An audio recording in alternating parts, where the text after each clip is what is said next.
Mein Name ist Viktor Sawatzki, so bekannt als Viktor van Zeven. Veels uit het Orenburger Kolonie, de Ölkolonie, als het een dag nummer 7 komt. Dat ben Viktor van Zeven. Ik ben in Rusland geboren, opgewassen. In 1990 hadden we de mogelijkheid gekregen met mijn vrouw en mijn dochter naar Duitsland uit te wandelen. Deze mogelijkheid namen we waar. Waarom? We kunnen maar wat frische kennenlernen. En de communistische regering gaf het die tijd nog. Ze hadden over de mogelijkheid gemaakt de grens op te maken en dat we als Duitse Ruta treden kunnen. Nu komen we naar Duitsland. Ja, wat is nu? Een ganz andere wereld. Mensen hadden ons al veel verteld, als ik wel zo zei, ze naar de oord in Duitsland vliegen de gebroedene heina. Nou ja, die habe ich noch nicht gesehen, Flehe. Die Flehe vielleicht, wenn sie mal nicht schön schmecken, aber selbst nicht.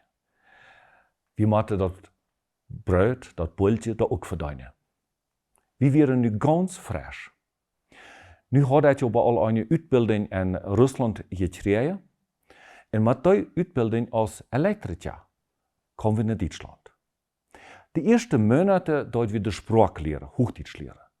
Ich kann ja nicht, ich kann Plattdeutsch und ich kann Russisch, aber nicht Hochdeutsch. Ich dachte immer, ich kann Hochdeutsch, weil ich hatte im Bett was gehört, als ich klein war in der Kirche, aber nicht richtig was verstanden. Ich weiß nicht, was die wird bedienen, wenn sie dort in der Bibel lesen deuten. Das fehlt mir noch. Und nu in Deutschland muss ich das ganz frisch lernen, was das bedient. Die deutsche Regierung gab uns die Möglichkeit, seine Schulklasse zu nehmen, zodat we een paar Monate, ik geloof dat we 6 oder 7 Monate, wat we door dan kunnen de spraak leren. En dat schafft. En dat gaat daarbij weer. Dat we rondom in de klas ook zo'n mensen als uitzien.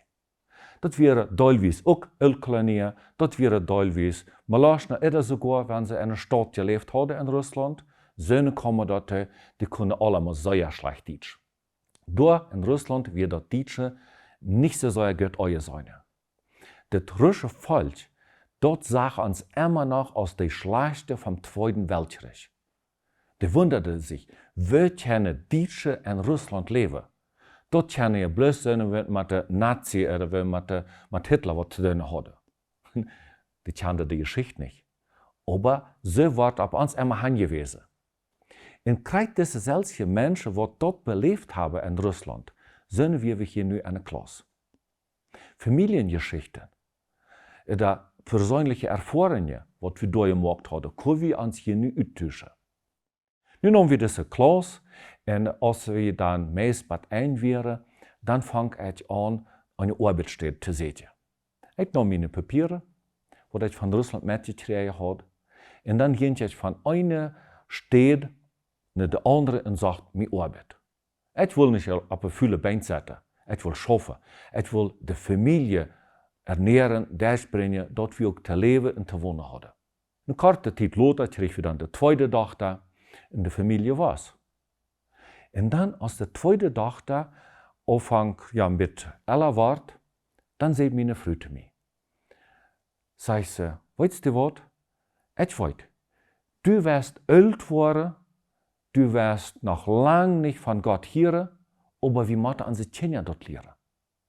Da wird eine Zeit kommen, dann brauchen sie das. Was meinst du, wenn ich irgendwo hin mit den Kindern in die Kirche gehe? Ich habe nichts dagegen, aber ich habe nichts dafür. Mir wird das einfach ein Dönt. Ich sage, na gut, lass mich bloß zufrieden. Tu das nicht. Mich nicht anreden. Meine Frau ging dann mit den Kindern vermiddag naar de Kirche. En in die tijd ging ich naar Markt. Da wurden Menschen alle Sachen verkauft. Ich will nicht kaufen, das brauche ich nicht. Aber ich traf da andere Menschen, unsere Menschen. Die wollen auch aus Russland kommen. Als ich da fertig war, da ging ich naar meine Großeltern von meiner Frau. Ich habe halt keine Großeltern mehr. Und da ging ich da hin und besuchte ihn. Sie waren all alt, sie waren dunkel angetragen, schwarz angetragen. Aber sie können auch nicht so gut gehen. Und sie können auch nicht nach der Kirche kommen. Dann ging ich ihn besuchen. Und dann sieht meine Frau immer Viktor, dit wat du deest, dit is kreitze veel wert als naar de kerk te gaan. Du besitzt uns, wir haben gute Gemeinschaft. Oh, da voll ich mir bloß sehr geschmeichelt. Das freut mich sehr. Ich dachte, na ja, hat was Gutes getan. Eines Tages sieht meine Frau, eine Kerk, da kommt einer, wenn so ein besonderer Thema haft. Weil wir doch dahin gehen. Tipp. Ich sage, nee, zu was? Aber als dann der Sonntag kommt, dass wir bad Sonntag, als der Sonntag kommt, dann dachte ich, na warum auch nicht? Vieles. In der Kirche, da wären mehr Menschen von uns, wenn es unser Dorf, unsere Kolonie in Russland wäre. In mir lag das so ja am Hort, diese Menschen zu treffen, zu bereisen. Wo lebst du? Wo hast du eine Arbeit gefangen? Wo ist dein Leben nu? Also diese Gemeinschaft. Naja, zum Sinne gute Sachen unternehmen und das mit zu erleben von diesen Menschen. Nahm ich dort an, naja, da wurde ich doch uithullen in die Kirche zu setzen. Nu kom ich dann hin, hat mit den Menschen mich bereist. Und vielste Tag danach, nach wir, gehen ich mit ihr in die Kinderstube hin. Nu zet ich da in der Stube, und vielleicht weiß einer der andere, wer das in der Kinderstube ist, da wir ein Glas fährt. Dort wie dann die Kinder nicht stieren sollen, wird der Fähre im Sohl dann geredet wird. Und es hier ungefähr von was ich vertelt, aber das interessiert mich mal wirklich nicht. Aber hier kann ich mit der anderen frühest dann reden, da wir auch noch ein paar Männer, wenn die Kinder abpassen, da die Edge. Die Kinder spielten, die wären nicht unbedingt ganz still. Und mir steht das nicht. Ich passe da ab. Und was ich dabei aber mitkriege von das Ganze, was das Thema wäre, von was die Redner redet, dort wir einer, wenn sie was mit Frieden. So heute dort, von was er redet. Einer, wenn sie was mit Frieden. Ich sage, ich weiß nicht, von was er vertelt. Dort hat nur hier uitgefangen. Von dem Philippus in dem Kamera. Vielleicht kennt einer oder andere dort. Aber hier kriege ich da nichts nicht mit. Und dann, als das ut wird, dann kommt meine Mann hin an die Kinderstube und dann sagt sie zu mir, Viktor, Marische, meine Frau heute Marische ist eine Fähre gegangen, sich zu beziehen. Gut doch auch.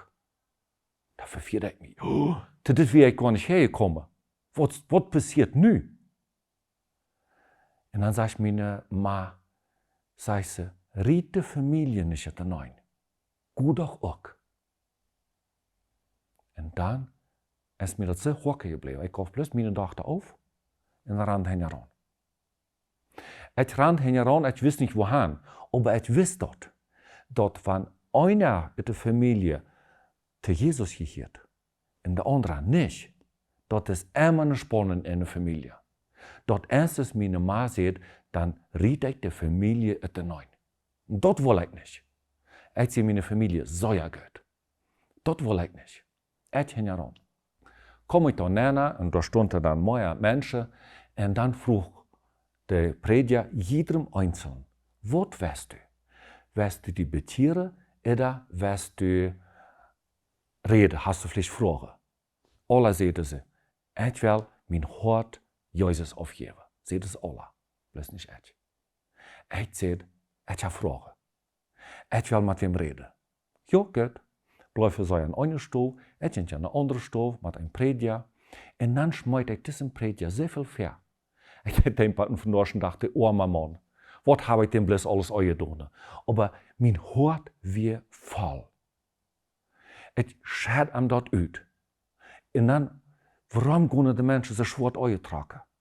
Warum sind die Menschen, wenn sie nach der Kirche gehen, warum tun die dit und warum tun die dort und warum tun die jant?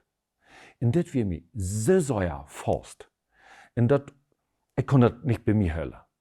Der Mann, der redet bloß ganz leise mit mir und versucht, die Frage zu beantworten. Ich will mit einmal ganz kurz zurückgehen. Ich habe eine Begebenheit in Russland im Militärdienst.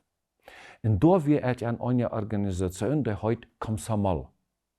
Vielleicht wird der eine oder andere dort nicht weiter, was er bedient, aber dort ist die Jugendorganisation von den Kommunisten. Da wird die Jugend angelegt, Kommunisten zu werden. Der Verstopp von den Kommunisten, sozusagen. Da wie ich bin, dann schmeut ich einem Jungen, wenn dann für das verantwortlich wird, immer war dafür, ich sehe etwelche Rüter gehen.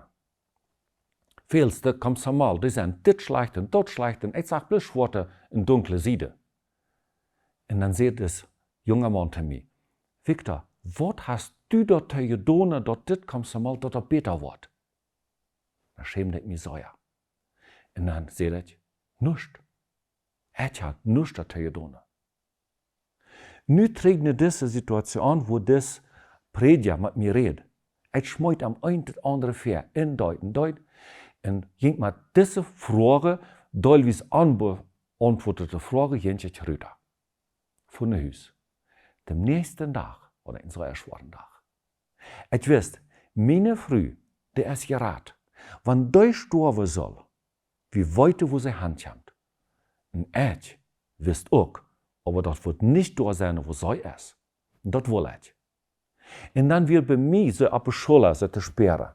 Es waren 2 Stimmen, und da ging das mein Kopf.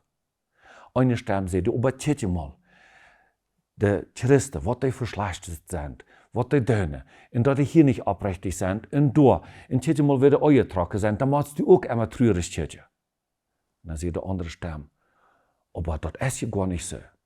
Hast du da mal gefragt, warum sie so sind?